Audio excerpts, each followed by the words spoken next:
everyone. What about a cheat code to have early in the years of your career? Hi, I'm Pallavi and welcome to Early Advantage. After nearly 2 decades in HR, I have seen the same story played out. Talented, ambitious professionals hitting the invisible wall. And trust me, it's rarely about the technical or functional skills. It's about cracking the code of workplace. And that's our mission here. Here I sit down with incredible leaders to unpack the playbook and reverse engineer how did they make it happen and learn from their wisdom. And today I'm joined by Adi. Hi Adi. Hello. Hi. So it's great to have you around. And Thank you very much. Adi is currently working as a partner at the Scale Factory and a GTM expert who's helping scale up, conquer their markets. His journey is a masterclass in career pivots and high growth leadership. He started in a structured world of corporate banking at Citibank before becoming the CEO and a founding team member of a Sequoia-backed tech unicorn in Singapore and co-led fundraising of over $300 million. So today, Adi is joining us from Berlin, and he also advises the next generation of founders and even lectures MBA students at INSEAD.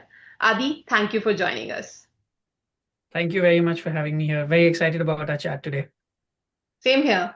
So you started your career in Citibank. Would you like to share how did you begin there?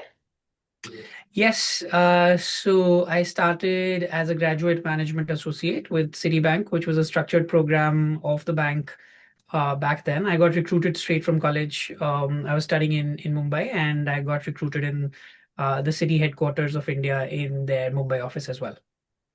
Great.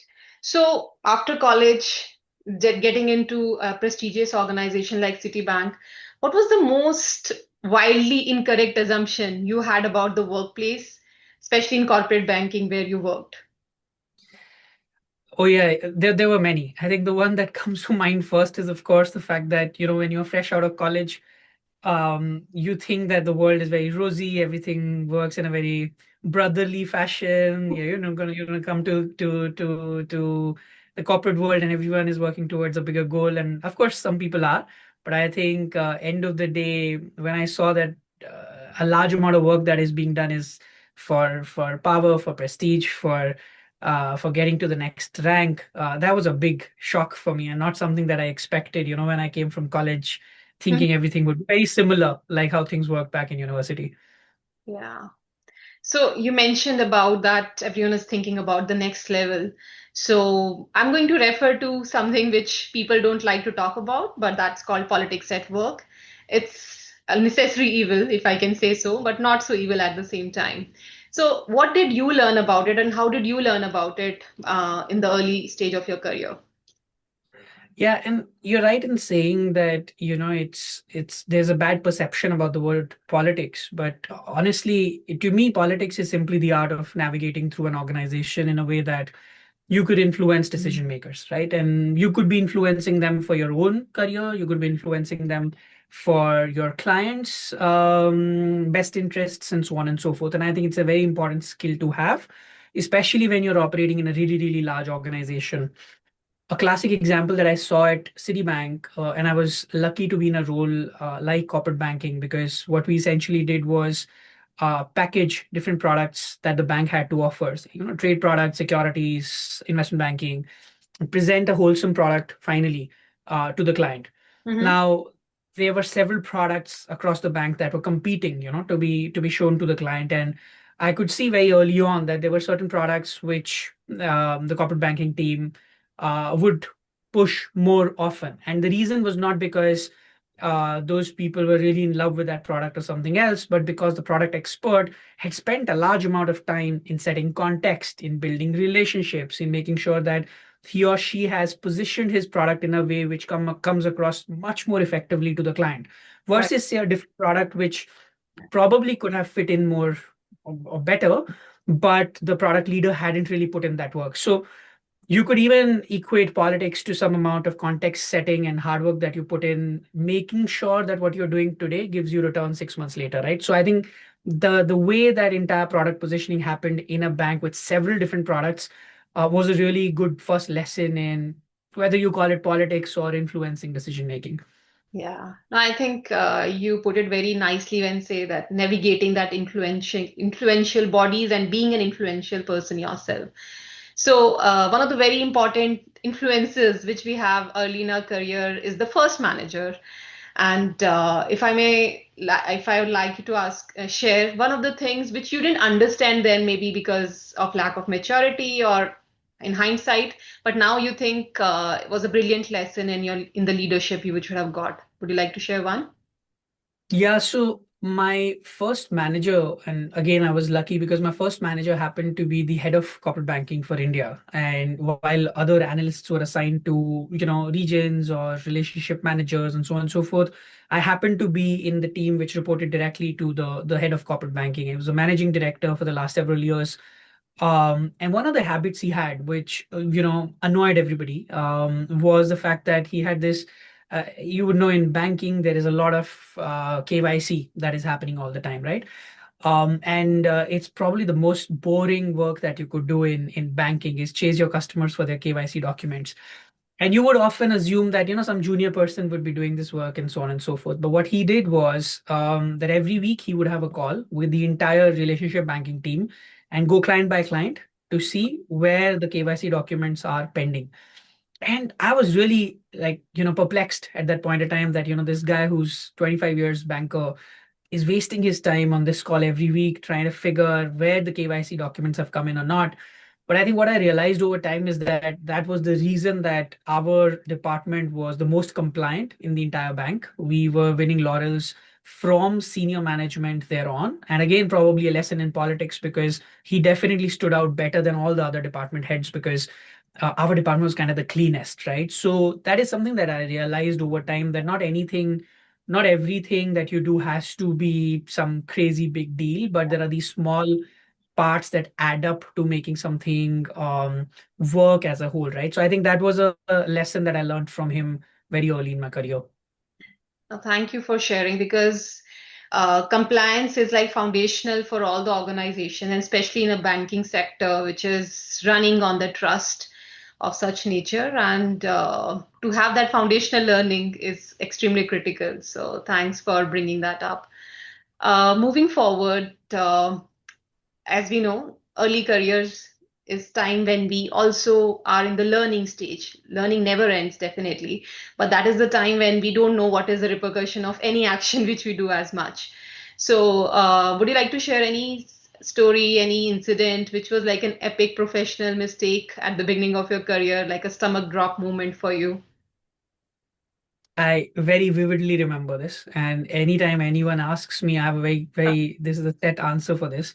So this is my first year in the bank. I think I was 22 or 23, and the global CEO of Citibank was visiting India. And he was supposed to meet all the department heads, including my manager, who was head of corporate banking.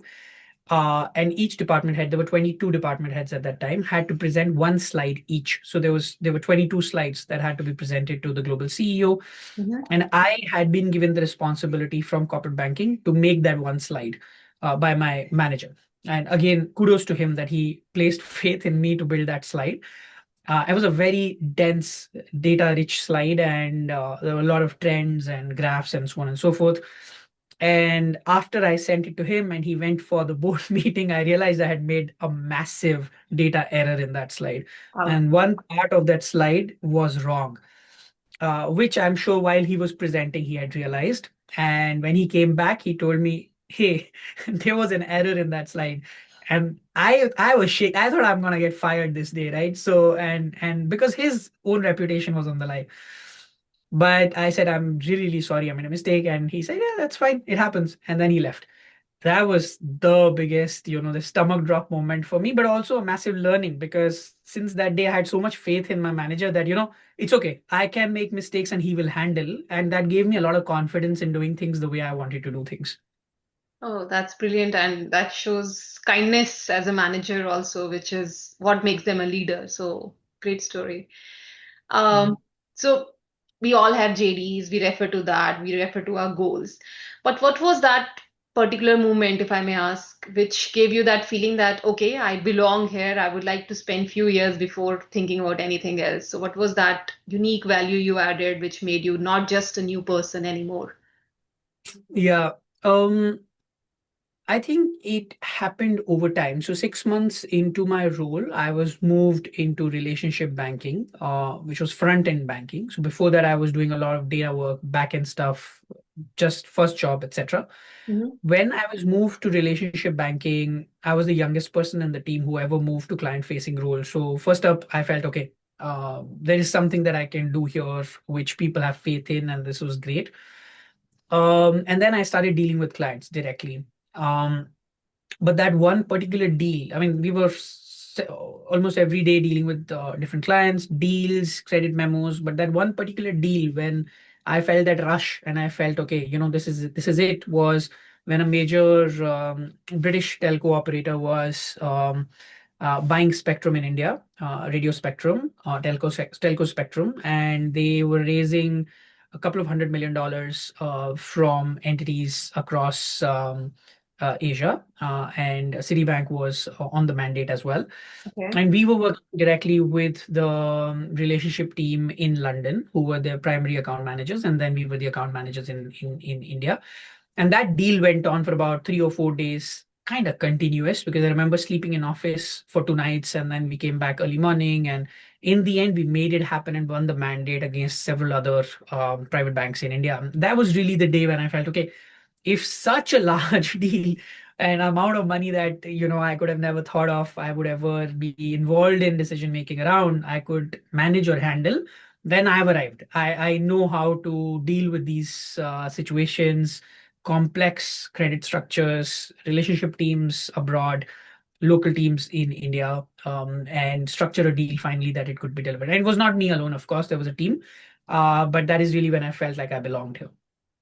Oh, that's a great win for sure, Adi. You would have, and that too early stage, as you said, early 20s, which you got through. So you seem to be, and you mentioned that it was in a management program. It must have been with accelerated growth path. And with that, you were always maybe would have been in the spotlight because of the kind of program you were hired through.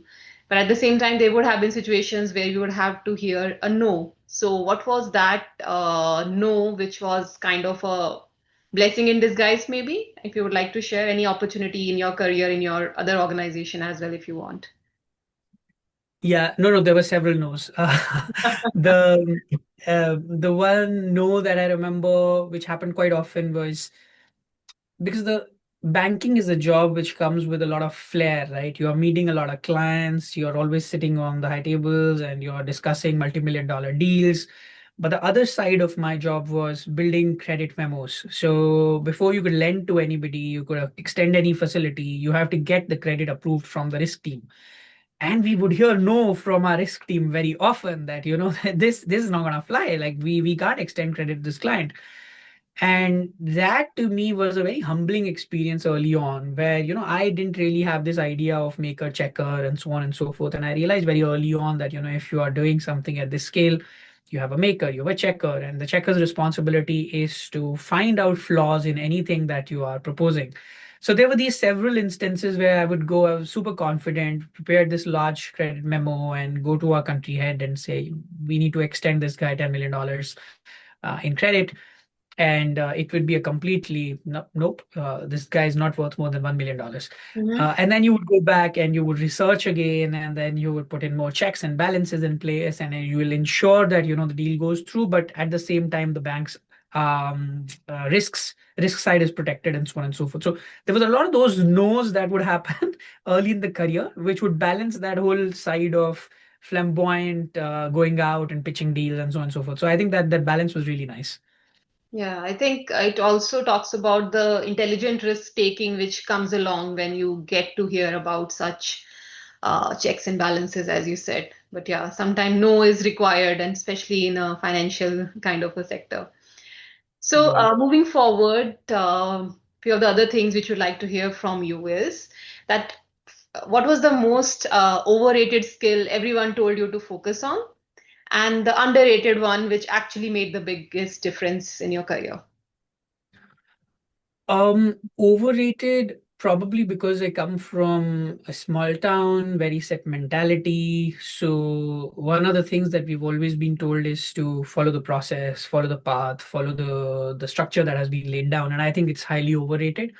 I think it's okay and it's good to follow the process, but if you overdo it, you become a cog in the wheel, especially in a large organization. So I think it's very important to chart your own path.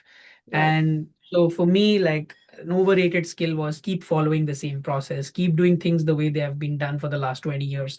Because Citibank in India was, I think, a 100-year-old organization. So you could kind of just fit in Yeah. and keep doing things the same way. So for me, that was a very overrated skill and not a very helpful skill. Underrated was definitely networking. So Yeah. when I joined early on, nobody told me that, you should try and go and chat with people who are in a different department. So I would only stick to my department. Nobody ever said you should go and talk to Stan Chartered Bank, which was across the road from us, or some other bank, which was in the same neighborhood. So having that perspective on networking was completely missing, and that's something that I realized over time that was a very very underrated skill, at least back then, because to some extent, if you're coming from a small town, you're also very shy, and then the society also makes it look like a bad thing that why are you trying to go out and talk to others while maybe you're just curious, maybe you just want to know what's going on in the world. So and this is just for your own knowledge and benefit, and I think that is something that I really really missed doing at that point in time, and but learned quickly enough and then focused on doing it. And I think that is a very underrated skill. Yeah, trust me, this is so many times I have heard about networking, one of the not so loved cousin of politics at the same time. Everyone says Yeah. that, but it makes the biggest difference. So thanks for sharing. Yeah. Coming to the foundational skills which we master, and sometimes, as you talked about the story of doing that KYC, that manager made it happen for you. So, what is that boring superpower you had built or mastered in your years at Citibank and has been helpful till date? um Definitely financial modeling. And I say that with a lot of humility because I don't think I'm the best at it. That said, today, if I were to go into a client pitch and talk to somebody, I could be very good at my speaking skills or presentation building skills and all of that. But when I come in with a financial model, which Mhm. is backed by numbers, and I can take my client through it, that is what creates the maximum difference. So for me, that really was a boring skill, of course, to learn because there's a lot of hours spent in the night at the bank learning about financial modeling. But today, that has really paid off well because it makes me come across as a very serious um, person in the room who knows what he's trying to say because I can interpret the situation in numbers very easily. True that. Thank you for sharing. Moving forward, the other aspect is stayed out of college, starting with your batchmates or people from other colleges. What about the relationships or the friendships at work which you would have built? Were you able to build it? A, if yes, then how did it matter? How did you make it happen that they sustained the test of time? Oh, absolutely. So at in a corporate setup, you end up building a very strong rapport with your batch, right? Because I was part of a management associate program. So there was a batch of 64 of us who joined at the same time back in 2013. And not all of us are still friends, but there are still some very, very close friends that I have who I would always, stay in touch with or catch up with. And um, not everybody's in banking anymore. Very few are in banking. One of them is a stand-up comic now. Somebody else is Oh, okay. uh, running their own business now, and so on and so forth. So yeah, definitely those friendships are still very, very strong because I feel best friendships are made when you go through a difficult time together. And when you're new in the corporate world, it's a very difficult time. So Yeah. we built very strong friendships back then. And then, of course, in the startup world, you have to be friends to some extent because you are working very long hours. You are working on very complex problems. You're working with a lot of uncertainty. So if you don't like each other, you can't really do it. So you have to at least get along and of course in the process become good friends because that is how you can then build trust with each other. So absolutely there were friendships and those friendships have sustained. Yeah, and I think it said that you like to do business with people whom you like eventually. So somewhere or another, the rapport building and the friendships always have a role to play. Um, 100%. and I believe in last so many years, you have also dealt with the professional board of directors, but not the professional that I'm asking here. What about your personal board of directors, your sounding board? Who were there? Who were those people? Who were your go-to sources in your initial years? Yeah, I mean, I never really thought of it as a professional board or something, but there were always, of course, a set of people I would go back to. They were very different backgrounds, right? So, and even today, I go back to some of them. So, starting with one of my senior colleagues at Citibank, who was not my manager, not part of our same batch, much more senior to me, but somebody who was, after 8 p.m., 9 p.m., once all the MDs would leave, he's doing his own stuff, I'm building my own stuff. If I have a question, I go to this guy, right? So that's how our relation started getting built. And he taught me banking. Oh, wow. I can say this. He's the guy who taught me banking. He's now based in Singapore and works for a different bank. But this is the guy I often go back to whenever it comes to a logical decision making. He was a very logical guy, out of banking for a long time, very numerical. So this guy's always on speed dial. The other person I go back to is one of my professors from college, who's seen me from a stage where I was a nobody and still trying to learn the ropes of things. And this is the guy I go back to for advice that he gives me, still keeping the old Adi in his mind. So very unfiltered opinion. And I really love it. When I want somebody to really cheer me up, I go back to my closest friend from college. He's now a political consultant in Delhi, deals with like really senior politicians and this and that, but he's still the guy I go back to when I'm in doubt, right? He tells me like, this is the way to go, this is how you've done it in the past, and reminds me. And then if it comes to anything which is very, personal, then I have my family to go back to. So I would say that that's the closest set of people. Great. Good to hear that. So in so many years, and you have moved from from commercial Citibank kind of a setup to a startup world. So what is one thing which you stopped doing in that transition? Like, doesn't help you. Uh, I think I would probably go back to one of the answers which I gave earlier, was following the process. I stopped following the process because I feel like if I were to follow the process, I would have never made these career transitions. Because it Mm, was very stupid to leave Citibank and go start a company when, I was in a very set place back then. Or then afterwards, now I live in Europe. To leave Singapore and move to Europe could have been seen as a very stupid yeah, decision as well. But for me, it was always about what gave me energy. I would follow that thing. And that for me always turned out to be the best decision. And for me, it was very important that I don't follow a prescribed process or set path or something, but follow what I feel will give me maximum joy. And I think moving out of a corporate setup, I had the freedom to do it, because in a corporate setup, you're tied by yeah, a lot of foundations. But when I was in a setup which was more startup-y, more upstarts, that's what I started doing a lot more. great. So yeah, I mean, I think you're challenging the status quo has helped you and taken you places, literally, Adi. Thanks for sharing that. What about relaxing? What about de-stressing yourself? And how did you do it in the initial years after college? It takes time. I've seen it for many of my management trainees or engineering trainees. It takes time for them to understand that now they have to think about their own relaxation time or being with friends or family, whatsoever it is. What was it for you to get that balance? Yeah, I think, to be honest, early on, I did not think so much about it because you're very young and there's a lot of energy in you. So you don't really get very tired mentally, physically. You're working really, really long hours. So back in the banking days, not much. I think it was a lot more about just on the weekends relaxing with friends and watching a few movies, reading a few books, so on and so forth. Then in the startup world, it became even less important because we were working a lot. So, it was 70, 80 hour work weeks at times.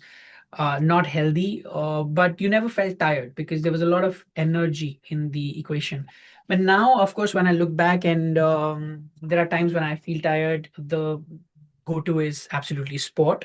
So I would always recommend people who come, and of course, people who are 10 years younger than me are a lot more conscious about it now. But um, sorry, sport is definitely something that I feel is the best way to de-stress Hmm. in terms of moving your body.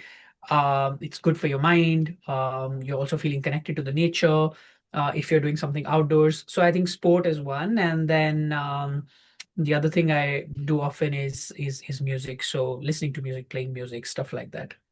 Oh, that's great. Any recommendations on that front from musician to band to a movie, which you said that you enjoy watching? Oof, I listen to every kind of music. So music wise, if you look at my playlist, it's very diverse. I of course love Hindi music, Punjabi folk. Recently, I've started listening a lot to African folk, so music from Mali. There's some really, really good music from Oh, Mali. Ali Farka Toure is my latest favorite artist, and his music is really soothing. So after a very heavy day, Ali Farka Toure is the music I go to. Sport, I love running. So running is one of the things that I do often. Picking up a bunch of racket sports. I used to play tennis, but now, of course, tennis is harder. So paddle and pickleball are picking up. So a couple of those sports. Movies, I don't know. Honestly, not so many, but there's the Berlinale coming up next week. So I'll probably see some good movies and I'll let you know. yeah. Thank you so much, Adi, for sharing that. And I think music sums it all. If you want to play the chords at your own accord, you have all the right things in place. So thank you for sharing your journey. Any last takeaways or words of wisdom would you like to share before we close? I don't have words of wisdom, but yeah, I can, of course, share a few things. One, of course, I think a lot of people think startups are glorious and we should all be doing startups, but I think there is a lot of importance that I now place on the 2 years that I spent in the corporate world. I think it was foundational, very important. I've seen people who've come into startups without any corporate training, and I feel like there's a disadvantage that those people have. So I think if you get the chance to have that couple of years of corporate experience, it's a really, really good thing. Yeah. I think you should be very cautious about the startup world. It sounds very rosy, it sounds very great, but you should go down that path if you're really, really passionate about something. And I'm not trying to dissuade, but Yeah. don't go there because somebody else is doing it because it's just cool to do it, right? So I think that is another thing that I would say. And third, I would say is that work is just one part of life. Especially as Indians, we make it all our life. Don't Yeah, do that. true. Many other aspects to life, and if you do all of those other things, work in itself naturally would also get better, right? If you just focus on one thing, then it can get the work itself can get very tiring and overwhelming as well. So I think those are a couple of things that I've learned over time. Great. Thank you so much, Adi, for taking out time. It was wonderful speaking to you.